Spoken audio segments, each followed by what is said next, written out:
Welcome to C Programming Tutorials. This is a production of YouTube channel Learnorama and the Facebook page Awesome C Programming Tutorials in High Def. If you haven't subscribed to the channel, I would suggest that you do so. This way you will be notified of any new tutorials that I post as soon as I post them. And I would also suggest that you become the fan of Facebook channel, Facebook page Awesome C Programming Tutorials in High Def. Okay, in today's tutorial we are going to learn about files, the concept of files, what they are, what are different types of files, and things like this. I have got many requests about covering this topic, and I intend to cover this topic but towards the end of the series. So now that we have already covered quite a bit of stuff, fundamentals stuff, we need to do some advanced topics like files. Okay, so let's get started. Files, basically, I'm pretty sure one way or the other you already know about files. You have been working with files all this time. So as soon as you get introduced to computers, you encounter files. So I'm pretty sure it's not totally a strange concept for you. We will look at them more from the C perspective.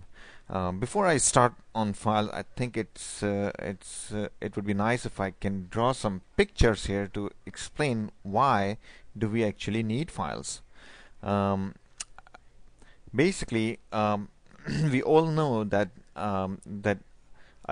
any computer has some essential components. Like, for example, it has to have a CPU, or also called microprocessor, right? So let's say this is our microprocessor. This is like a brain of the computer. This is where all the programs execute. So all those programs that we write, they eventually executed by CPU or the microprocessor. And of course we have what we call a memory, and CPU is connected to this memory. Okay, what is memory? Memory is simply a whole bunch of bytes, and we learned in the second or third tutorial what bytes are. Bytes are basically 8 bits, collection of 8 bits, a group of 8 bits, and each bit is actually a binary digit. It could be either 0 or 1. That's all it is. Essentially it's a long sequence of ones and zeros. That's all it is. Okay. The main reason that we have memory is to store stuff. Okay.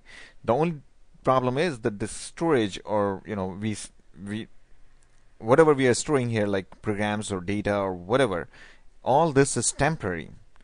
So these two actually are, let me draw motherboard. So your computer has a motherboard, which is a big electronic circuit, right?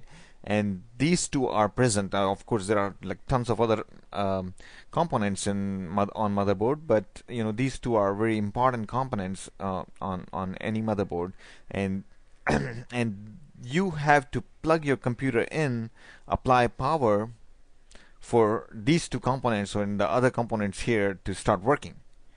So as soon as you apply power, they both become like alive, and they are capable of doing what they are supposed to do. Like CPU becomes capable of executing the programs, fetching the data and stuff, and and memory becomes capable of storing the information that includes program and data. Okay. But as soon as you disconnect your computer, as soon as power goes down, the memory loses all the information that it had. Okay, so this is just temporary, and it's called volatile, right? And this is not good. Obviously, we don't want, for example, if you have written a program, suppose the question is where you are going to get the program here, but suppose you wrote a program and then you started executing it, and it asks for the information about all the students in a class. You enter all the information, and then it does something, it processes it, it figures out what the test results were, what were the ranks, who ranked first, second, and stuff like that.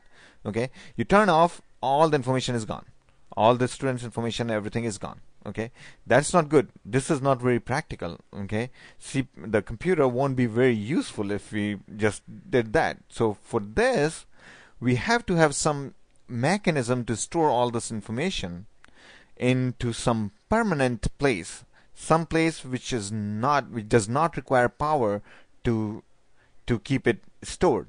Okay, and that place is what we call a hard drive, right? So a hard drive, you have already heard about it, I'm sure, is also a huge collection of bytes, just like memory is. Okay, and it is also capable of data and of storing data and the programs. The main difference between, and it also needs power to work. Okay, the main difference is that memory cannot hold data if there is no power, but hard drive can. It does need power to work. Okay, every single thing in the whole wide world needs power to work. So it needs power to work, but it doesn't need power to keep the data stored. So that's the major difference between hard drive and memory. So on the motherboard, there is also a component called a controller or a storage controller. Okay, depending upon what type of hard drive it is. If it is SATA hard drive, it's called SATA controller. If it is SAS hard drive, it's called SAS controller.